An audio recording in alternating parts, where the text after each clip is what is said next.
Fala pessoal, tudo bem com vocês? Aqui quem tá falando é a professora Isadora Barreto, professora de Filosofia e Geografia da Escola ArtSeb, professora de vocês, também professora de empreendedorismo, tá? Do ensino médio. Hoje a gente vai dar continuidade ao módulo 7, que a gente está trabalhando no caderno 2. E aí, para vocês me acompanharem, eu quero que vocês peguem o caderno lá na página 37, né?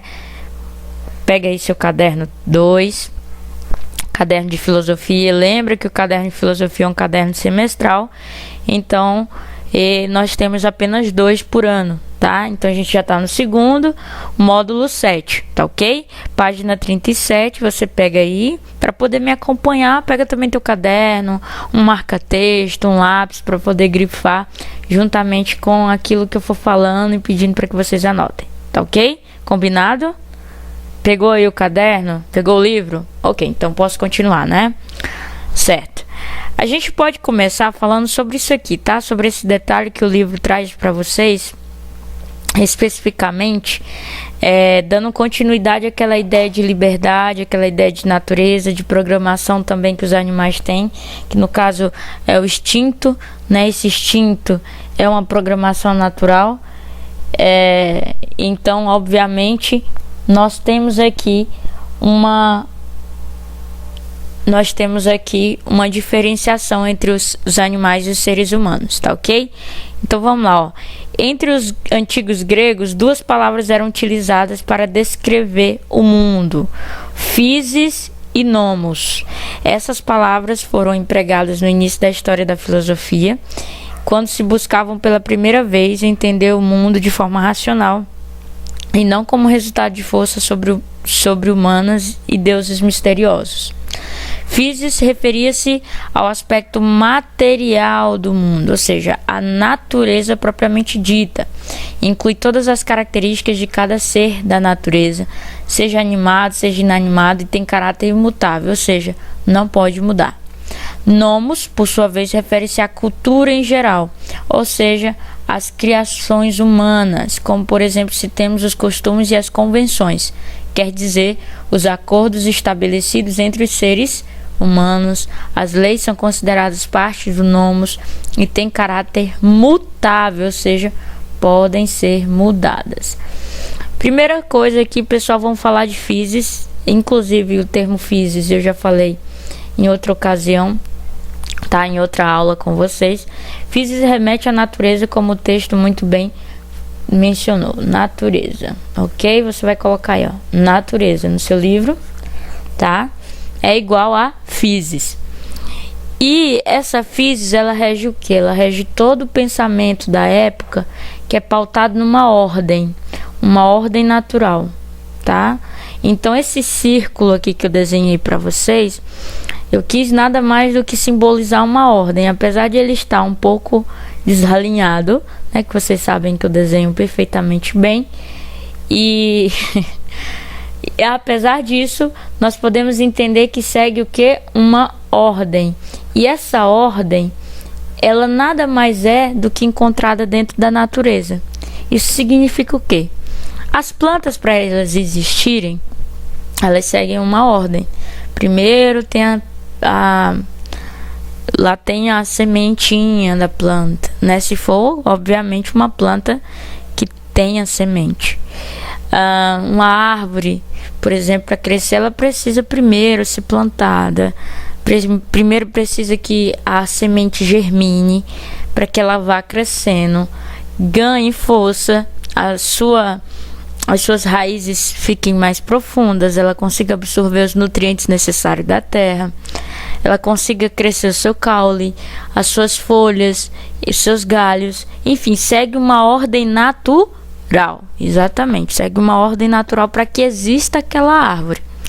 Então a natureza, não só a natureza no sentido de plantas, no sentido de animais, mas nós também, seres humanos, seguimos uma natureza, temos uma natureza que é tipicamente humana, ok?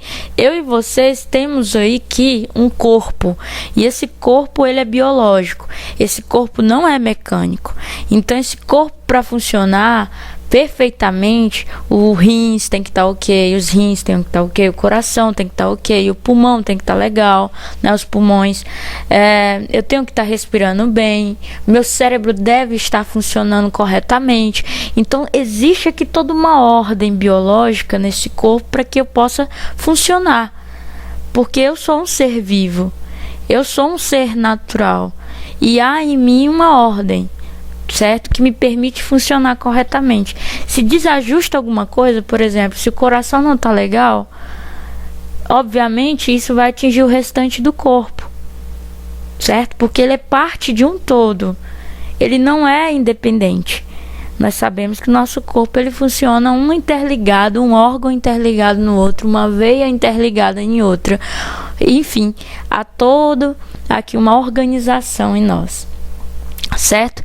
E o nomos aqui que o texto traz nada mais é do que o quê? Do que essa convenção humana, ou seja, as criações humanas, né? No caso, por exemplo, as leis que têm caráter mutável. Isso significa o quê? As leis elas mudam. Então as leis que eram lá do século XX não são mais as mesmas leis, ou sofreram algumas alterações em relação ao século XXI. Por quê? Porque o século XXI no Brasil não é o mesmo século XX no país. Houveram mudanças em relação à forma como as pessoas trabalham, em relação à percepção da mulher no mercado de trabalho, em relação a como eu vejo aquela pessoa que é negra, que antes historicamente foi tida como inferior. Hoje, obviamente, a gente percebe o quanto isso é abominável, né? A gente sabe que não há inferioridade em relação ao fato de uma pessoa ser negra ou não. Então, isso tudo é mutável. Devido ao que, pessoal? Devido a como nós estamos mudando na nossa sociedade, certo? Isso remete à nossa cultura também. Então, se havia uma cultura, por exemplo, no país de tratar a mulher com indiferença, essa cultura hoje ela é questionável. Hoje a mulher ela deve ser tratada da mesma forma que se trata um homem, com todo respeito, com toda ali igualdade, obviamente, porque hoje nós entendemos, a nossa sociedade entende que é um ser humano como qualquer outro, ok? Aí temos aí a primeira questão que diz o seguinte: agora pense no que você sabe sobre as comunidades de abelhas. A gente leu na última aula, falamos sobre as abelhas, sobre as formigas, e aí está dizendo para vocês pensarem sobre o que vocês sabem sobre as formigas, sobre as abelhas e de humanos, e marque no quadro a seguir os comportamentos e as características que você reconhece em cada uma delas. Cooperação. Você reconhece nas abelhas e na comunidade de abelhas ali, de formigas, vocês viram o quanto tem ali as operárias, o quanto tem ali a abelha rainha, e que há todo um serviço para que funcione a colmeia, por exemplo, né? Vocês viram? Então, certamente existe cooperação. Os demais vou deixar para que vocês marquem, tá? Não vou lhes dar a resposta, tá ok? Então marquem aí. A segunda questão diz o seguinte: leia as 4 proposições a seguir e em grupo discuta se vocês consideram cada uma delas falsa ou verdadeira. Em seguida, elabore uma justificativa. Você não vai fazer em grupo, tá? Você vai fazer de forma individual. Essas aqui você pode comentar com seu pai, com sua mãe, com seu irmão aí em casa, sua avó, seu avô, né, sua tia, seu primo, que você convive aí, por exemplo. Ei, o que você acha? As colmeias e formigueiros construídos hoje são iguais às colmeias e formigueiros que eram construídos séculos atrás? O que tu acha? Será se houve uma mudança na cultura? Aliás, será se tem cultura? E aí, pessoal? Colmeia e formigueiros, existe liberdade para que eles ajam aí diferente com o passar dos séculos, ou isso só é uma coisa do ser humano? Quero que vocês conversem aí com as pessoas de casa e cheguem num acordo e respondam aqui se é verdadeiro, se é falso, e justifique.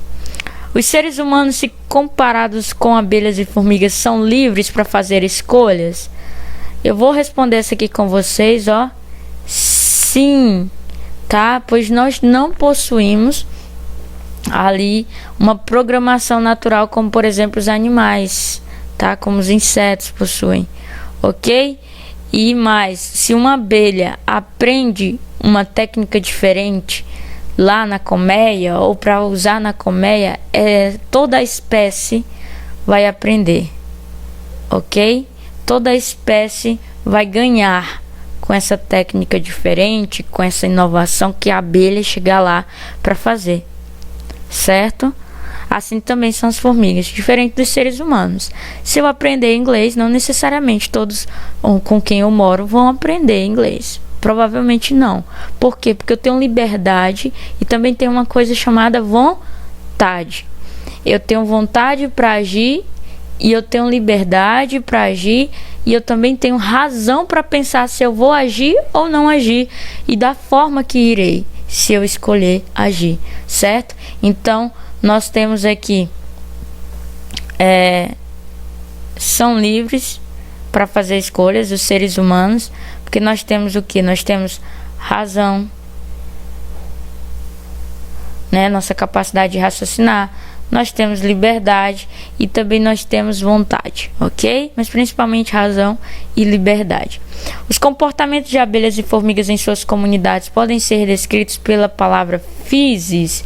E aí, pessoal, pelos que vocês entenderam que eu expliquei para vocês, pode? Vamos lá, ao contrário de abelhas e formigas, seres humanos têm capacidade de fazer escolhas. Ó, liberdade aqui. O que significa que eles têm liberdade para agir e tomar decisões conforme julguem correto. Por exemplo, até que ponto vai essa liberdade? Deve haver limites para ela? Leia as questões a seguir e tente respondê-las sem fazer pesquisas, usando apenas seus conhecimentos. Vamos lá, pessoal. O que é uma regra? O que vocês entendem por regra? Né? Desde pequenos vocês aprendem regras em casa, na escola, na igreja, no grupinho de amizades. Para que serve uma regra? Ok? Quem faz as regras? Eu e você? A gente já encontrou elas prontas? Quem é que faz essas regras? Quem segue as regras? Né? E por último, vocês vão ler aqui o texto da compreensão, que vai falar sobre o romance O Senhor das Moscas, de 1954, escrito pelo inglês William Golding, que mais tarde recebeu o Prêmio Nobel de Literatura pela sua obra. O romance ele conta a história de um grupo de crianças sobreviventes de um acidente aéreo que juntas tentam resistir em uma ilha que não era habitada até a chegada delas. Eu quero que vocês, sozinhos, aí no cantinho de casa, no quarto, num lugar silencioso, confortável, você leia esse texto da página 39 e em seguida responda as questões, tá ok? Até a próxima aula, acompanhe sempre a Agenda Edu. Tchau, tchau, guerreiros. Até mais.